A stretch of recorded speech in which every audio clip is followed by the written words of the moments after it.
familia Atomy, qué alegría estar con ustedes en este capítulo nuevo de Voces Atomy, donde escuchamos a todos nuestros líderes, donde podemos ver otra versión de ellos y en este muy especial vamos a ver una versión de una historia que ya anteriormente nos han contado y quiero que todos ustedes se conecten y compartan este link en este momento para que muchas más personas se conecten con nosotros y puedan escuchar y puedan aprender de esta maravillosa historia. Les recuerdo que mi nombre es Alejandra Ruiz del equipo de marketing de Atomy Colombia y el día de hoy estoy con un invitado muy especial que sé que todos ustedes lo conocen y lo quieren mucho, así que Saijin, bienvenido a este capítulo de Voces Atomy. Saijin es Star Master de México, bienvenido al programa. Muchas gracias, Alejandra. Bienvenidos a todos y sobre todo de que me estén invitando a este programa tan interesante. Bueno, Jean, en este espacio queremos que nos cuentes un poquito más de tu historia. Como bien sabes, anteriormente pudimos tener la oportunidad de entrevistar a tu esposa, a Laura, quien nos estuvo contando un poquito de su historia, de quién era ella, de cómo se conocieron, de cómo se desarrolló toda esta historia. Pero ahora en esta oportunidad queremos conocer tu versión. Pero vamos a irnos un poquito más atrás. Entonces, primero que todo, cuéntanos quién es Jean y de dónde viene Jean. Bueno, Saijin realmente es originario de Corea, ¿eh? Nació en Corea, en Seúl. Posteriormente hizo hasta primer grado de primaria, vivió allí, pero mis padres, por cuestiones económicas, y en ese entonces, estamos hablando del año 75, de 1975, mi padre, por cuestiones económicas y la difícil situación del país en Corea, porque apenas estaba saliendo de una crisis muy dura, toda mi familia decide emigrar a Paraguay. O sea, desde mis abuelos, ¿verdad? Con sus hijos, que son mis papás, mis tíos, mis tías, deciden migrar a Paraguay para buscar un mejor destino, ¿sí? En ese tiempo, imagínate, es como si fuera que hoy por hoy la gente de Centroamérica, de Sudamérica, migran a Estados Unidos para un mejor futuro. Y bueno, Corea en ese tiempo era de los países más pobres del mundo. Entonces migra a cualquier país donde por lo menos se pueda comer las tres comidas, ¿sí? Y ahí fue que migramos a Paraguay. Yo tenía en ese entonces 7 años y ahí empiezo mi vida desde los 7 años a entrar en la escuela primaria, o sea, hacer otra vez la primaria sin saber hablar el español. Eso te iba a preguntar, porque Sí, ¿sabes por qué escogieron ese país? escogieron porque supuestamente en esos tiempos Latinoamérica era un país donde simplemente estiraba la mano y tenías frutos para comer. Mm. Que estiraba la mano, te caía mango, plátanos, manzanos, de cualquier lado agarrabas maíz, podía comer, y era un país, para Corea era un paraíso en ese momento. El hecho de que todo el año uno pueda tener siembra y cosecha y comida, Todo el tiempo. porque en Corea bien lo sabes que el clima es muy extremo en el sentido de que están bien marcadas las cuatro estaciones Sí. y en el invierno hace menos 10 grados bajo cero y con una nieve que te congelas todo, entonces no hay cosecha, no hay siembra. Entonces mis padres decidieron viajar a ese país y bueno, empezaron una nueva vida. Y ahí fue que iniciaron. Bueno, Gina, entonces cuéntanos, llegas entonces a este nuevo país, un Ujú. nuevo idioma, una nueva cultura que tengamos que ser honestos, o sea, la Sí. cultura latinoamericana es completamente opuesta a todo lo coreano. Entonces, ¿cómo te enfrentas tú en ese momento a todo ese mundo nuevo? Sí, fueron años muy difíciles. Imagínate, si hoy por hoy ya se conoce la cultura asiática en el mundo occidental, en ese tiempo todavía era de que, wow, eres un bicho raro en mi país, ¿no? Para los paraguayos, yo era alguien, digamos, de dónde apareció este ser extraterrestre, casi, ¿verdad? Entonces, para mí, imagínate, de chiquito ir a la escuela sin saber hablar español, recibir digamos, el bullying, digamos, de todos los compañeros paraguayos, de que se burlaban, pero yo no sabía qué pasaba con todo lo que me hacían, ¿verdad? Pero sin embargo, pues yo fui siempre de lucha, de que nunca me dejé. Y bueno, fueron tiempos muy difíciles los primeros años, pero me fui acomodando, ¿sí? Adaptando. Como adaptando, como como me ven así tranquilo, también soy muy peleonero. Sé pelear muy bien, sí, sé defenderme muy bien. Y yo me acuerdo que a los primeros meses en la en la primera escuela que me pusieron, sí, se burlaban, o sea, me hacían bullying y pues no lo dejaba. Al que me hacía también le daba su, Suena. su merecido, ¿no? Y con el paso del tiempo ya todos decían, no, no, con Jim te pegan, ¿no? Entonces, con el pasar del tiempo, yo me acuerdo que ya, o sea, todos fueron mis amigos. Todos llegaron a ser mis amigos y la verdad que siempre me defendieron y estuvieron junto conmigo. Y bueno, y así crecí lo que es el proceso de la primaria, secundaria, la preparatoria. Y tuve una infancia muy bonita, ¿eh? A pesar de todo, agradezco a Dios que tuve muy buenos compañeros. Yo sé que de repente pueden ver este video y sí, los quiero y siempre los tengo aquí en el corazón. Bueno, Jean, y entonces en ese momento, cuéntanos un poquito porque sabemos que por lo que tú dices ya ha llegado a nosotros más información de Corea, de la Ujú. educación, todo lo demás, y sabemos el nivel de exigencia que se mantiene o que se tiene en Corea. ¿Cómo te enfrentas tú a lo que es la educación acá en América como tal? ¿Y cómo le fue a Jean en el colegio, ya en la parte académica? ¿Cómo te iba en todo Ya, eso? mira, nosotros en la familia, mis papás de por sí sabían de que no era fácil adaptarme en una nueva cultura sin saber el idioma. Y no solamente por la falta de idioma, sino que la parte académica entra la parte cultural, de que tengo que aprender no solamente el idioma, sino que el entorno de cómo se tiene que moverse por allá, ¿no? Entonces, mis papás nunca me exigieron muy buenos resultados académicos. Lo único que me decía, yo me acuerdo de mi papá, simplemente pasa de grado, pasa de curso como cualquier otro ser normal, ¿sí? Nunca te voy a exigir notas perfectas, pero haz tu mejor intento porque sabía de que estaba en un país extranjero, aprendiendo, desarrollándome y lo complicado que era. Pero sin embargo, aún así, yo fui una persona un estudiante que quizás podría haber tenido muy buenas notas, pero no sé, nunca me gustó estudiar, ¿sí? Nunca me gustó estudiar, esa era la verdad, ¿verdad? Y yo por eso simpatizo mucho con el presidente Hangi Park, ¿verdad? Porque sí, para mí no tenía sentido en esos tiempos el sistema de estudio, porque todo era memorizarte y responder bien las preguntas en el examen. O sea, entonces no tenía para mí lógica. Entonces decía, ok, si por lo menos me sé bien la respuesta de esto, voy a pasar de curso. Y nomás estudiaba eso. ¿Sí? O sea, el mínimo esfuerzo necesario con tal de cumplir lo que tengo que cumplir. Así es. Y ese fue todo mis años académicos. Por supuesto, había materias que me encantaban y siempre sacaba la mejor nota. ¿Sí? Yo soy amante de lo que es la historia, la literatura, eh, también la parte de todo lo que es geografía, me encanta, ¿verdad? Y sobre todo la matemática, ¿no? Y lo demás, pésimo, ¿verdad? Porque, Como fuera, que ajá, cómo vaya saliendo. sí, nomás estudiaba lo justo para pasar de grado. Lo que me pidieron que hiciera. Así es, así es. Bueno, Jean, acá quiero saludar a todas las personas que nos están escribiendo y que te están reconociendo, claro. Entonces te mandan muchos saludos, están muy interesados de aprender más sobre tu historia. Le damos muchos saludos porque nos están viendo desde diferentes lugares, desde México, desde Ecuador, Panamá, desde Perú.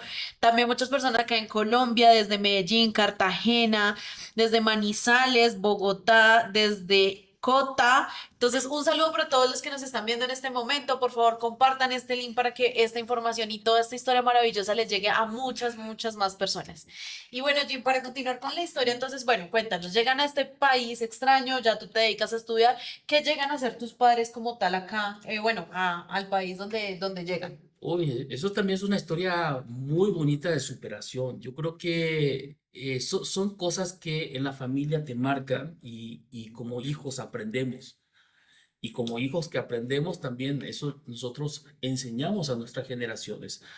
Y en el momento que mis padres llegan a Paraguay, por supuesto, yo me acuerdo que la narrativa de la historia que mi abuela me contó una vez, de que llegaron a Paraguay y ella dice que tenía como $80, $100, algo así, de billete de a 20. Ujú. Y llegan, o sea, sin nada, ¿sí? Y solamente con sus maletas y a iniciar una nueva vida.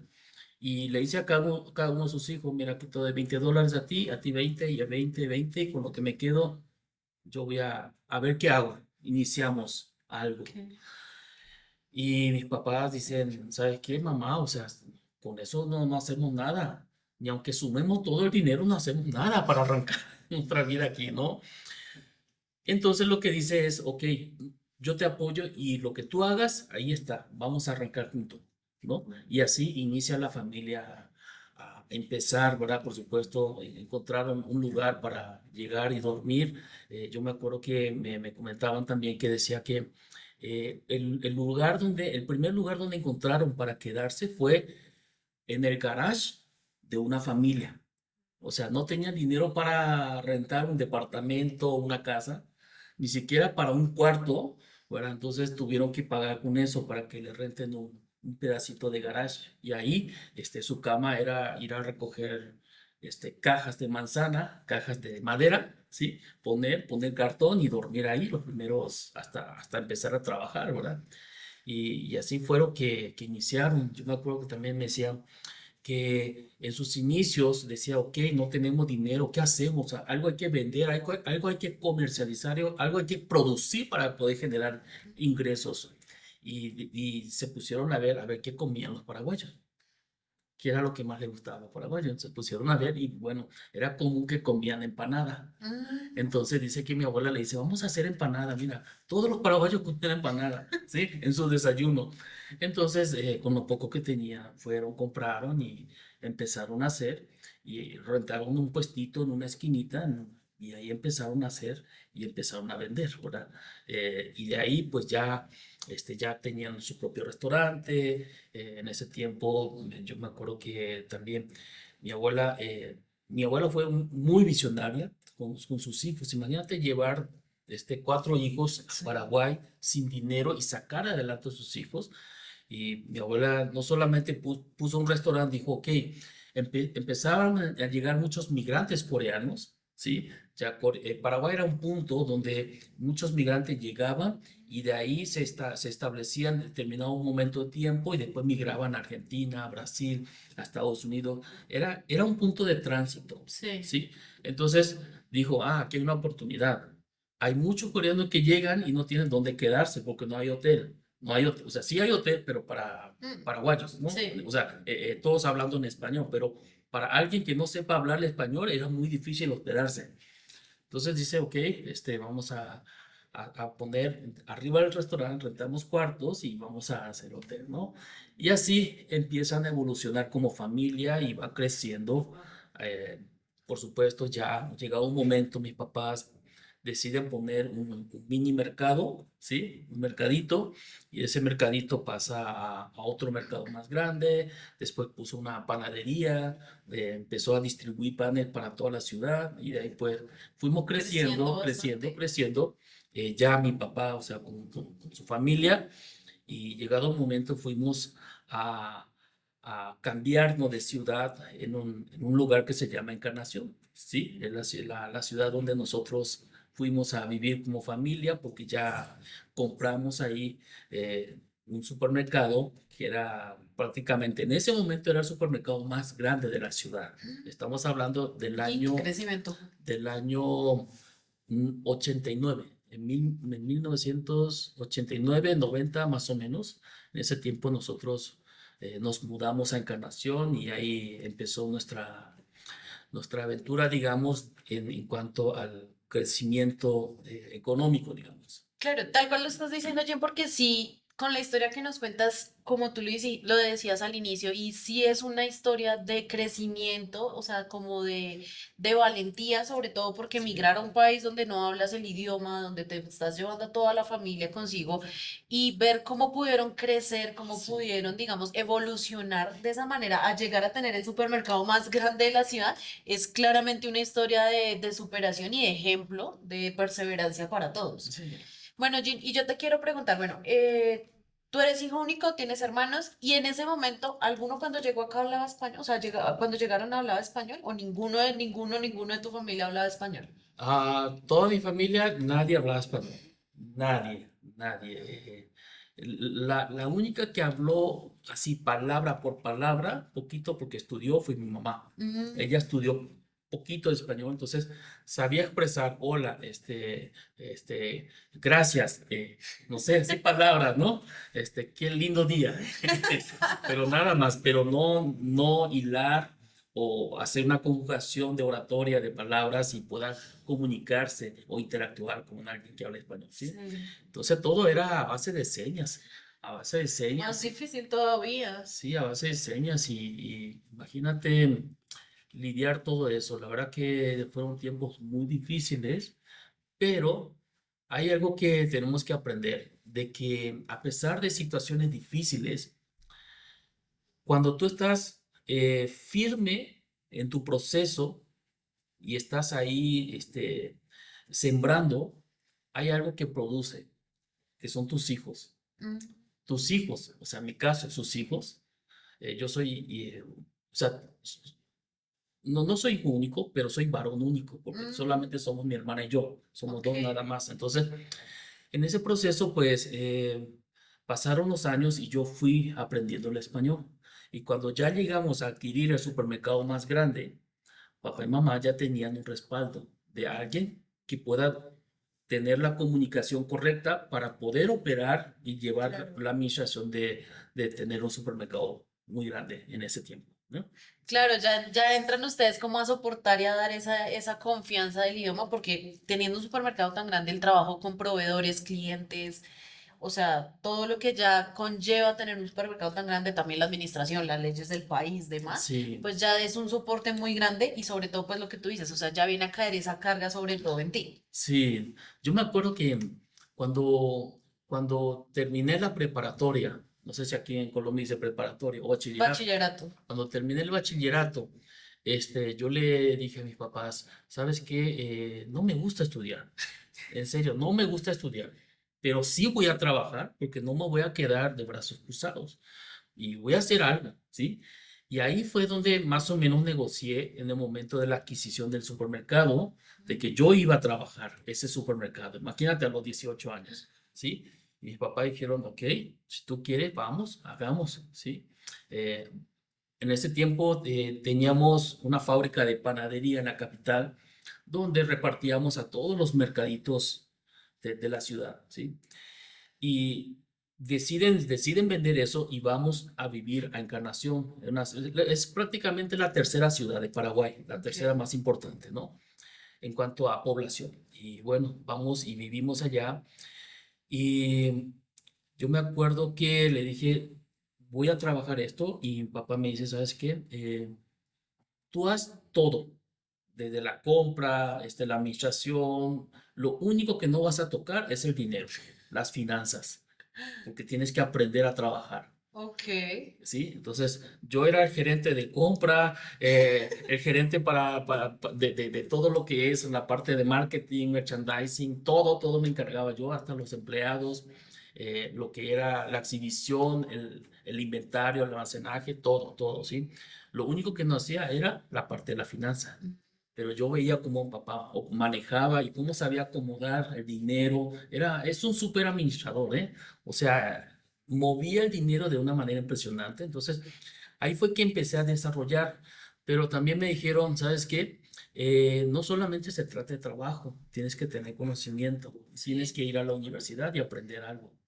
No te vamos a exigir un super título y una beca internacional, pero quiero que vayas y aprendas Estoy también. exacto. porque no se trata de solamente manejar dinero y hacer negocio. Para eso hay que tener también ese respaldo. Y bueno, entonces decido ir a la universidad, o sea, empiezo a trabajar y mi horario de trabajo era desde las 9 de la mañana hasta las 6 de la tarde y de las 6 de la tarde iba a la universidad, Ahí mismo en Paraguay. ahí mismo en Paraguay, y me iba desde las 6 de la tarde a la universidad y terminaba como 10 y media, 11 de la noche, ¿verdad? Y mi único horario de hobby para disfrutar era de las 11 de la noche en adelante hasta las 9 de la mañana. Entonces, ¿Y qué hacías en ese tiempo de hobby? Porque entre trabajo, dormir, estudio, trabajos, creo que no era mucho el tiempo tampoco. sí, pero aunque no lo creas, la noche tiene sus diversiones. Y estamos hablando de épocas donde no había internet. Estamos hablando del año 90, 91, 92, donde no había internet, ¿sí? Pero, por supuesto, siempre hay amigos en común. O sea, como dice el dicho, ¿no? Dios los crea y ellos se juntan. Sí. Sale de noche y encuentras, ¿verdad? Y bueno, pero amigos sanos en el sentido de que no es como hoy que en ese tiempo que la droga, esas cosas casi no existían y era muy sano, ¿no? Ujú. Y bueno, y ahí fui desarrollando, por supuesto, estudiando, desarrollando. Estudié un poco de contabilidad, ya no me gustó, estudié un poquito de administración de empresas, ya no me gustó y al final pues decidí más o menos ahí cerrar con marketing. Sí, sí, y poder entender un poco cómo es el mercado, digamos. La carrera que estudié fue gerenciamiento de marketing, ¿verdad? Internacional. Entonces sé cómo moverme dentro del negocio y cómo analizar los mercados, ¿no? Y así fue que ya inicié mi vida, digamos, Laboral. laboral. Y empiezas, bueno, en ese momento que empiezas tu vida laboral, ¿sigues trabajando en el mercado de tus papás o ya entras como tal a trabajar en empresas aparte? No, siempre en nuestra familia aprendimos, o sea, mis papás siempre me dijeron, trata en lo posible tú ser dueño de tu negocio, tú ser el Inculcaron. patrón, sí, de que no quieras estar bajo otro, ¿sí? Y entiendo esa parte porque el trabajar para uno mismo necesita de mucho más sacrificio, determinación y sobre todo la resiliencia. Y tienes que hacer todo, Mm. todo para que salga adelante. Entonces, estuve con mis papás, claro, el hijo del patrón, ¿no? El hijo del dueño, ¿no? Sí, al final acabó. Aprendí mucho. Yo me acuerdo que en promedio tenía que yo atenderle de 20 a 30 hasta 40 vendedores de los proveedores que me querían vender lo que sea, ¿verdad? Y mi trabajo era no convencerme de lo que dicen ellos, sino Sí. que comprar lo mejor Lo mismo. al mejor precio, ¿no? ¿Te suena algo? Sí, bastante Sí, parecido, pues comprar lo bastante mejor similar a algo al por ahí. mejor precio, porque siempre me decía, compras mal, mi papá me decía, si tú compras mal, quebramos, mijo, ¿sí? Compras productos malos, caros y quebramos. Tienes que comprar lo mejor al mejor precio. ¿Para qué? Para que siempre estemos, digamos, dentro de la competencia en el mejor lugar y que la gente siga viniendo a comprar, ¿verdad? Y bueno, entonces eso fue lo que hice, desarrollé y creo que ahí fue donde agarré habilidad para poder negociar, distinguir y ver oportunidades. En ese tiempo también, yo me acuerdo que mi mejor amigo desde la primaria hasta el bachillerato, en el momento que termina y un día se aparece conmigo y yo me acuerdo que fue el primer negocio multinivel que me ofreció y era mi mejor amigo, o sea, mi mejor amigo de clase, Sí. me viene ofreciendo un negocio multinivel. Y cuando él me ofrece y me muestra todo lo que trae y qué tenía que hacer, dije, pues está loco, le dije a mi amigo, ¿Qué es eso? sí, ¿qué es eso, no? Y no me gustaba porque, pues, había muchos candados, ¿no? Que hoy por hoy ya entiendo qué es lo que pasó, ¿verdad? Y nunca le hice caso. Sí le compré su primer kit, o sea, él vendía kit de paquetes y yo le compré un kit y bueno, ahí me dijo que lo usé, no sé, Más, ya. pero más como un tema de apoyo, como por la Por apoyar, amistad, no sí. porque te hubiera llamado la atención el No, negocio. no, ni los productos ni nada, simplemente por ayudarle a mi amigo, ¿verdad? Que está iniciando, ¿verdad? Y bueno, al final nunca él desarrolló el negocio tal, porque no estaba fácil, ¿sí? Sin embargo, cuando llega un momento, yo decido independizarme, pasaron varios años, como 6, 7 años de trabajar en el supermercado, y yo ya quería algo nuevo, eh, y entonces empecé a ver y se dio una oportunidad de abrir una, una mueblería. En ese tiempo, tanto en Paraguay y en Sudamérica, no había todavía en el mercado muebles que eran para ensamblar, como los muebles de IKEA, no sé si ya lo Sí, conoces, sí, sí. que son para desarmar y Sí, sí, sí. bueno, llegaban los primeros y ahí yo dije, esto es una oportunidad, ¿sí? Como soy muy bueno también para armar y esas cosas, yo dije, aquí hay una oportunidad, ¿verdad? Y me daba cuenta que los muebles venían bien económicos de fábrica, y veía de que, ok, pero no se vendían. O sea, la mueblería no vendía muebles en caja. ¿Por qué? Porque nadie sabía armar. Ah, Entonces, el know-how era armar los muebles y ofrecer correctamente armado. armado y ponerle el precio que tú quieres, ¿sí? No sé, por decir, me llegaba un armario de $100, lo armaba bien y lo acomodaba, le daba todos sus ajustes en el lugar y bueno, podía cobrar $500.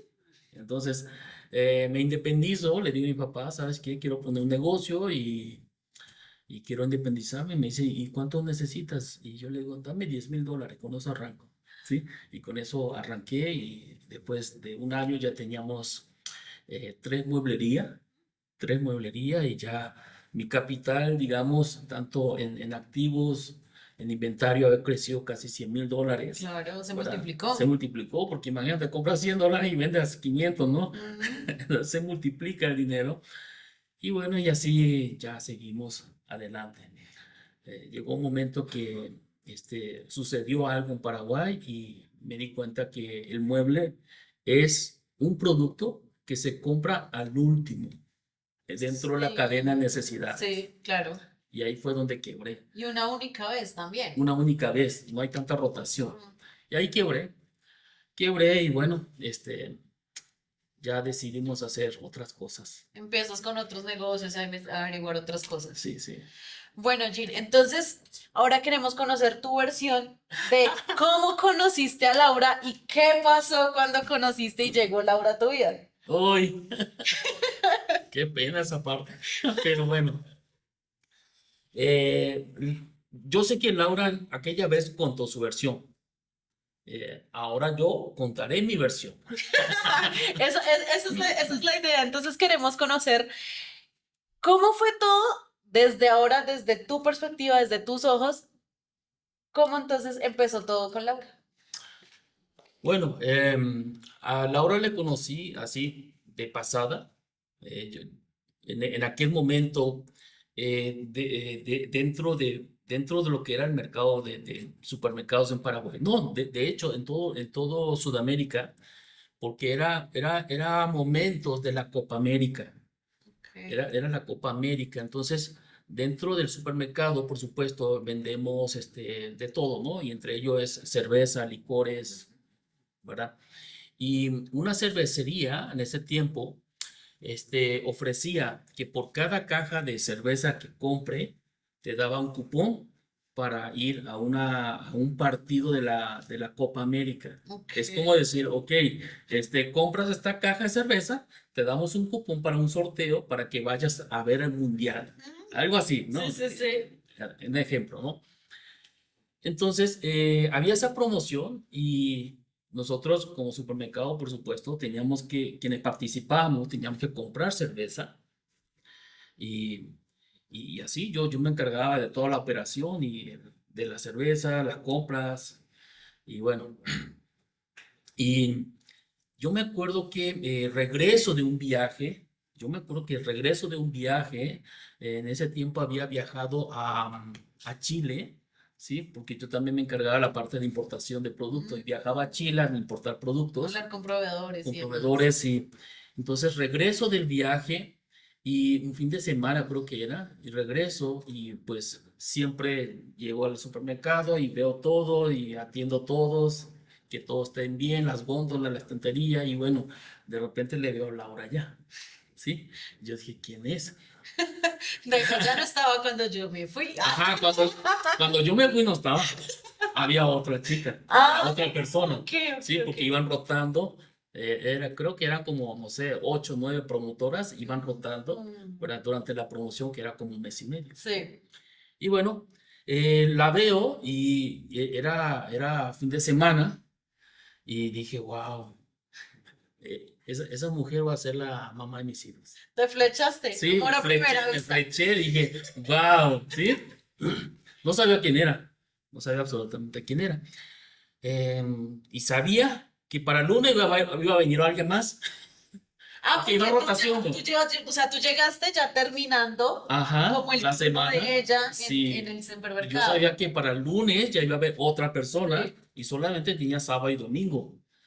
Pero venía de un viaje, tenía que atender cosas, tenía que revisar cosas, o sea, y aparte, atender muchas cosas, ¿no?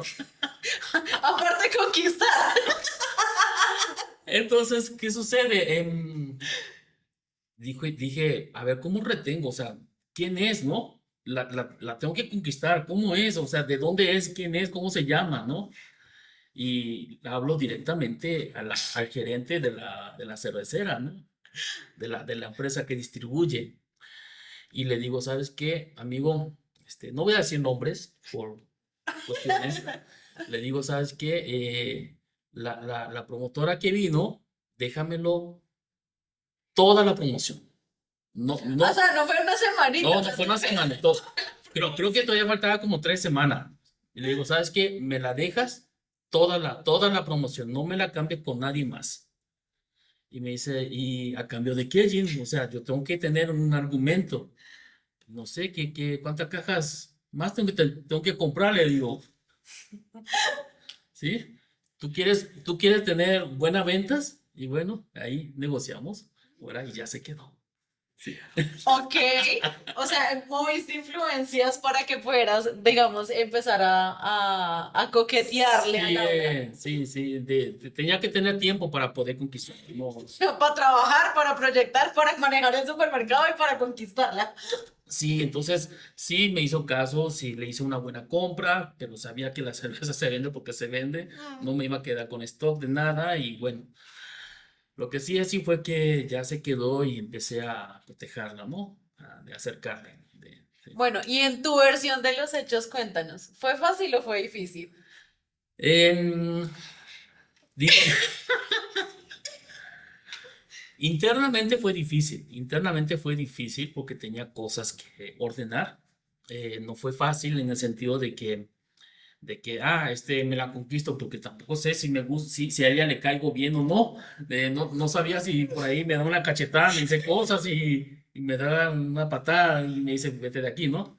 Pero siempre algo que yo diría que traigo ya ese chip, eso en la mente, que antes de hacer algo siempre proceso y digo, hago la estrategia del camino para poder llegar y concluir bien, ¿sí? No sé, no es que la piensa, sino que, no es que yo piense, sino que ya mi mente te dice, por aquí es Organizas el camino. el camino. Entonces investigo, a ver, le empiezo a hablar, ¿verdad? Y veo si me sonríe o no me sonríe. Entonces, si Este, me pone atención, no me puso ajá. atención. Trataba de verme bien, por supuesto. En ese tiempo sí, tenía como, ¿qué será? Unos 58, 60 kilos. Entonces me veía bien delgado, siempre bien perfumado, muy bien, ¿sí? Eh, y también investigo a ver de dónde es, a ver si tengo algún acercamiento familiar, amigos, parientes, Conocidos. conocidos, porque yo realmente era alguien muy, muy conocido dentro de la ciudad, ¿sí? Entonces voy viendo y voy viendo que en las noches alguien venía a buscarla a ella después del trabajo. En el día temprano venía ya sola caminando por ahí, ¿verdad? Llegaba, pero cuando terminaba, ¿verdad? Siempre venía alguien a recogerla, ¿verdad? Mm. Yo decía, ¿quiénes serán sus papás? No, su novio, espero que no, que está muy chiquita todavía. Está muy chiquita, pero yo quiero ser el novio. Ajá. Sí, y a ver, ¿cómo le hago para saber? Y venía un carro, una camioneta y siempre la llevaba. Y de repente un día me fijo muy bien, porque estaba súper polarizado y no se veía de adentro quién era. Y veo muy bien y se baja alguien y digo, que es mi amigo, que este es mi amigo que a veces nos salimos a las noches de vagancia, un amigo de vagancia, ¿no? Eh, y bueno, le digo, oye, ¿quién es? O sea, ¿tú qué relación tienes? No, ahí, es familia misa, ¿no? Y bueno, ¿sabes qué? Dame oportunidad de que mañana tú no vengas, yo le llevo, yo le acerco a tu casa, ¿sí? Y me dice, no, déjame, hablo con mi esposa, a ver si le da permiso, ¿sí? Y sí, y me doy cuenta que también le conozco a su esposa. Bueno, venga, le pido entonces ahora usted también el favor. Sí, entonces el favor de darme oportunidad de llevarla. Yo me acuerdo que era como miércoles más o menos. Y sí, me dio oportunidad. Y terminando el horario, ¿verdad? De mi ida a la universidad, en ese tiempo yo le digo, ¿sabes qué, Laura? Dame la oportunidad de llevarte a tu casa y vamos hablando y conociéndonos, ¿no? Y bueno, ella me dice, no, pero van a venir por mí. No, ya hablé con tal persona. ¿En serio? Me dice, sí, ya hablé con tal persona y ya sabe que te voy a llevar, ¿sí? Y bueno, sabe a qué hora sale y sabe a qué hora tiene que llegar a tu casa, yo te llevo. Y bueno, y así salimos y lo acerco a su casa. Esa fue la primera salida, ¿no? Y posteriormente también pasaron los días y le digo, ¿sabes qué? Te quiero invitar a salir a cenar, ¿sí? Y, y qué fue, como el viernes creo que fue, salimos a cenar juntos y posteriormente para el día sábado ya le estaba tocando la puerta de su casa para, para decirle que sea mi novia. O sea, acá ya estamos aplicando la frase que tenemos este año, son velocidad en las decisiones. O sea, enfocado en que la vi, o sea, la vi, quiero que sea la mamá de mis hijos, la invité a cenar y al otro día ya estabas pidiendo formalmente pues que tuvieran algo. Sí, sí, sí, pero algo que es inquietante de repente es que yo tenía una novia en ese aquel momento, ya de varios años, prácticamente no formal, porque también su familia no me querían a mí, no me recibían, pero estuvimos ahí y yo dije, no, no, o sea, no puedo engañarla, ¿verdad? Siendo novia. Claro. Entonces voy, mejor digo, de una vez voy a hablar muy bien, porque algo que uno siente, dices, esto no es, y sí es, y sí es, pero hay que hacer bien las cosas. Entonces voy, hablo con mi novia y termino esa noche, ¿verdad? Y sí, la verdad que, perdón si está viendo esto, la verdad que algo que siempre queda ahí un poco lastimado esa parte, ¿no? Pero era lo que tenía que hacer. Claro, ya Sí, era en lo su que momento. sentías que era correcto, porque pues ya. Sí, porque tampoco quería engañarla y ver y tener ahí, porque Pero llega alguien que te pinta como un panorama diferente. sí, porque realmente por muchos años yo fui una persona, digamos así, fui pillo en el sentido de que por muchos años fui, eh, eh, digamos, no bien visto, ¿verdad? No, o sea, en otra palabra, mujeriego, ¿sí? Tenía novias una tras otra y con dos a la vez, con tres a la vez, en diferentes ciudades y la verdad que no tuve un buen testimonio en esa parte y ya no quería eso, ya no quería eso, ya de una vez quería hacer las cosas bien y ahí fue donde dije, ok, terminamos y al terminar ya en la noche fui pues a decirle a Laura que sea mi novia, ¿sí? Y ella no, al comienzo no me creía, pensaba que había una cámara escondida y que le estaban grabando, no sé, no, en serio no me creía y ¿En serio? Pero en sí, serio, pero en serio. a ver, ¿dónde están las cámaras escondidas? ¿Dónde están? Me están grabando, ¿verdad? Sí, pero sí, así fue que iniciamos con Laura.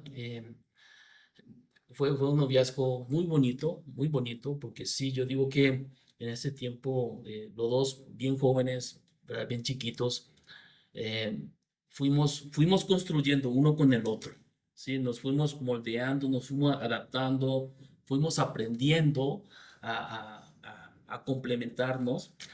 Y así fue que iniciamos y hoy por hoy ya tenemos 32 años, vamos a cumplir en junio.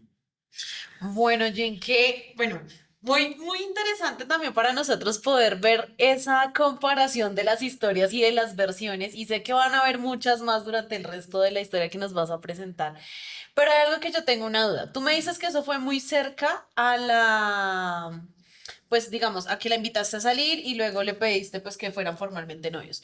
¿Ahí Laura todavía seguía trabajando en el supermercado o ya estaba terminando la campaña o cómo siguió No, ahí la relación? seguía todavía, todavía le faltaba como una semana, más o menos, le faltaba todavía. Y pues a seguir, ¿verdad? Pero terminando la promoción, ya empecé a visitarla, ¿verdad?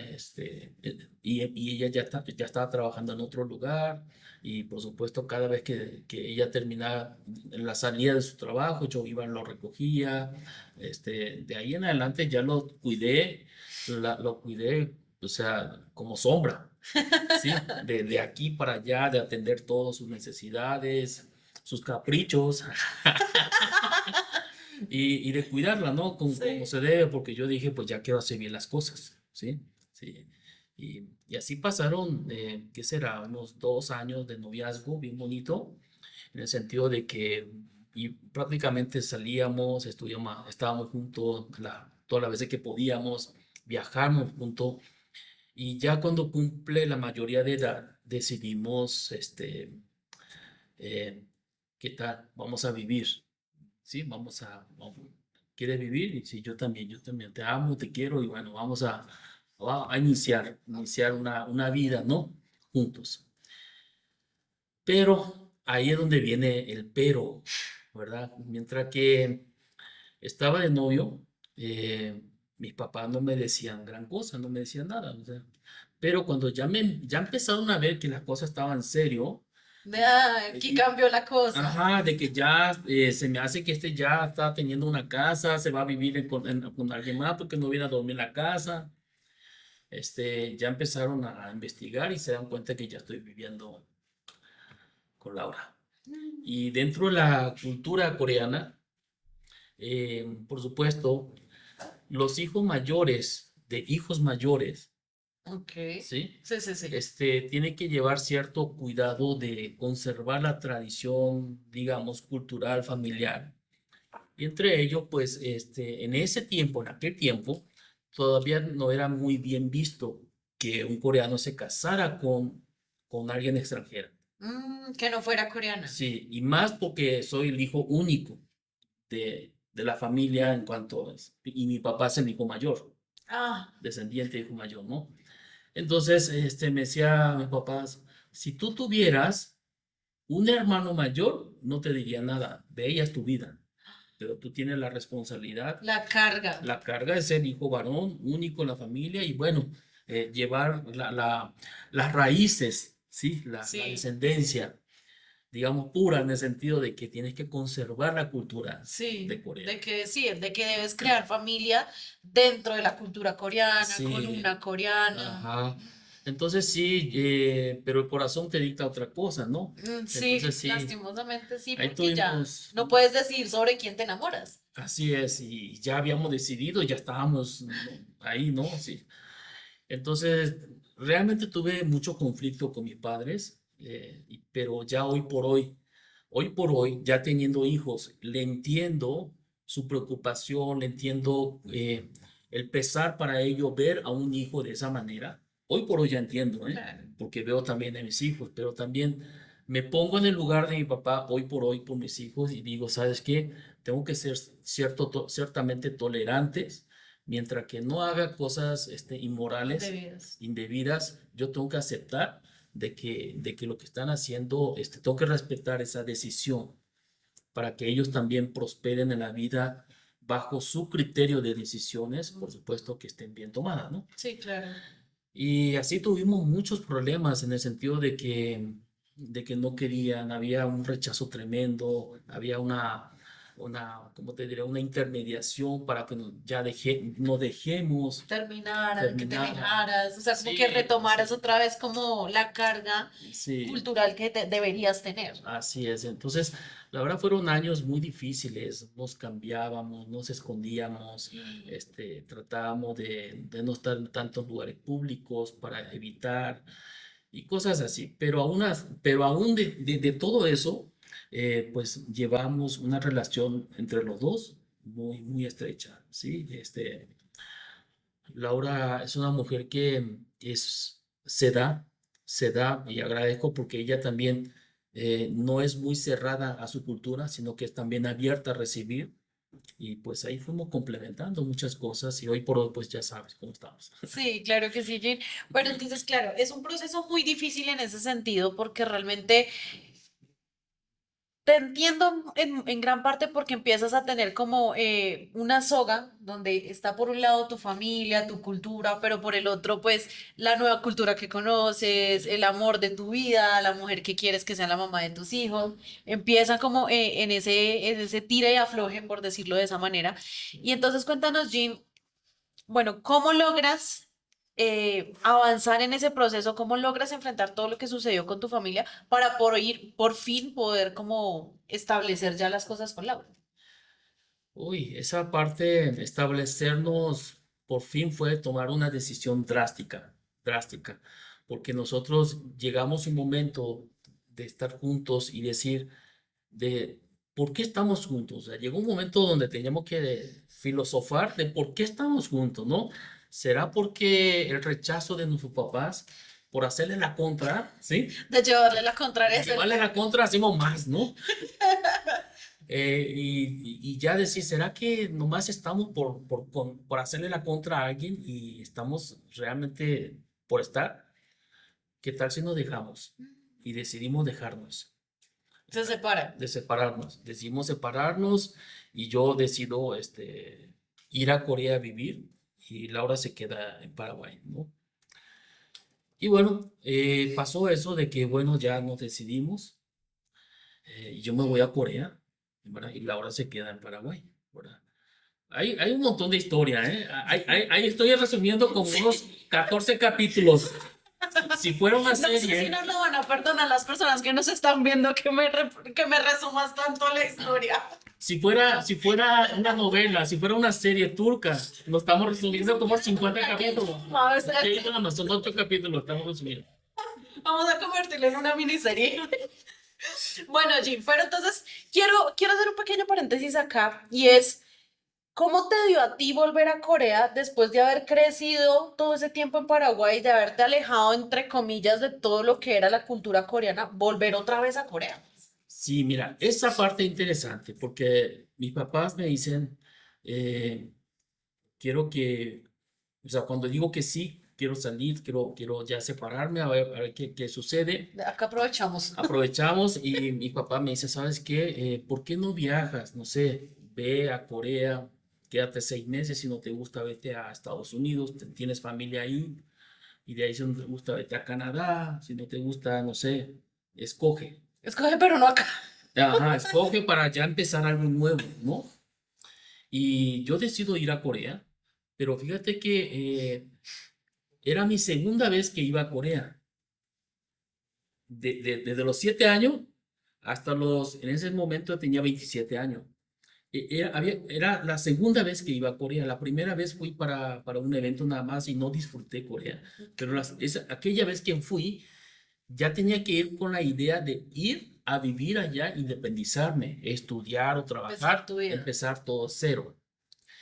Y voy y yo me doy cuenta que llego ahí, digo, yo no soy de aquí. Imagínate tener tantos años arraigado en la cultura latina que cuando te dicen, cuenta el número en tu mente, cuentas uno, 2, 3, 4, no Hana Dulce Net, o sea, no en coreano. Sí. Entonces ahí me di cuenta que sí soy coreano, pero no es el lugar en aquel momento. Y digo, no, o sea, De algo me falta. algo me falta, me fue muy difícil, sí, tenía muchos amigos ahí en Corea que que viviendo en Paraguay se fueron a la universidad, se quedaron y bueno, muchos amigos ahí que me recibieron. Sí trabajé en algunas cositas ahí, no sé, de agente de mudanza, repartiendo boletines. Bueno, eso también debió ser muy duro porque de estar en Paraguay siendo el jefe, el hijo del jefe, el que manda, el que decide, pasar a Corea a hacer como los trabajos pues chiquitos o lo que te saliera, también tuvo que haber sido un cambio bastante Sí, drástico. sí fue drástico. Bueno, en Paraguay, donde vivía, por supuesto, el dueño del hijo del dueño del supermercado más grande de la ciudad. En aquel momento, no sé, a mis 23 años tenía un Audi A4 del año, ¿sí? Y pues en mi cartera siempre había dinero, no sé, tenía mi propia lancha, mi propia camioneta, o sea, aparte de... Entonces, de vivir también, ir allá y ser un nadie. O sea, uno más entre 50 millones de coreanos, uno más, ¿verdad? Y que no hable bien el coreano encima, porque Ya lo veas. ya lo había perdido, ¿verdad? No hablaba muy bien, ni siquiera sabía escribir bien. Entonces, iniciar allá fue dura, ¿sí? O sea, la soledad, yo entiendo los muchachos que van allá por primera vez y tienen que empezar, la soledad te invade, Es muy fuerte. es muy Y fuerte. eso que de alguna manera tú ya tenías amigos, ya tenías un Sí, círculo uy, social, sí, y aún así, pero tus amigos tienen que trabajar, tienen que estudiar, no pueden estar contigo todo el día. Sí, ¿verdad? bueno. Y entonces ahí, ahí es donde decido de que aquí no es, ¿verdad? Y la verdad que en todo momento le extrañaba a Laura, ¿verdad? Ah, o sea que sí, sí se Sí, querían. sí, Sí. sí, sí. De mentira, la prueba sí, sí, sí, sí, sí arrojó el resultado real y sí se Así querían. es, así es. Y bueno, entonces agarro, le marco un día y pues hablamos y yo le digo, ¿sabes qué? Em, vamos a regresar. De mentira, sí, sí te quiero. Sí, sí, bueno, hablamos de un tema ahí que también va a durar como 3 capítulos, pero bueno, seguimos avanzando. Y decidimos juntarnos y le digo, ¿sabes qué? En Corea tú no vas a poder vivir, porque si yo siendo coreano está difícil, estamos hablando del año 99, 1999. Todavía no era tanto el boom del K-pop y esas cosas, entonces la gente extranjera también era difícil quedarse allí. ¿Qué sucede? Le digo, ¿sabes qué? Si regreso a Paraguay va a ser lo mismo, va a estar complicado. Ir a vivir en Estados Unidos, yo tengo visa, tú todavía no lo traes, y cómo venir hasta allá, y la visa no es fácil de que te lo den. Y bueno, ¿sabes qué? Vamos a buscar un país intermedio donde nos puedan recibir y que hablen español para que tú vivas, yo viva, Sí. podamos vivir bien. Y ahí empiezo a buscar con todos los amigos que tenía regado en diferentes países. Y me dice un amigo, ¿sabes qué? Mi primo trabaja en México, me dice uno de mis amigos. De hecho, el próximo mes me quiero ir para allá, me dice. Vamos, sí, vamos. Y en la fábrica donde él trabaja, ahí siempre andan buscando traductores bilingües. Ah, bueno, vámonos. Y voy allá y cuando ya yo llego, por supuesto, con la sorpresa de que nadie me contrata. ¿Sí? Y estuve un mes entregando currículum para ver con quién me contrataban y ya no traía dinero porque creo que llegué con $800 y en un mes $800 se te acaba. Tú tienes que comer, tienes que invitar también, ¿verdad?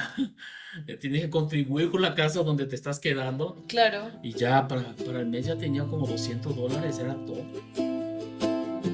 No te pierdas el próximo 7 de julio el desenlace de este emotivo e inspirador testimonio del Star Master, Sae Jin Song, por el YouTube oficial de Atomy Colombia a las 12 de la tarde.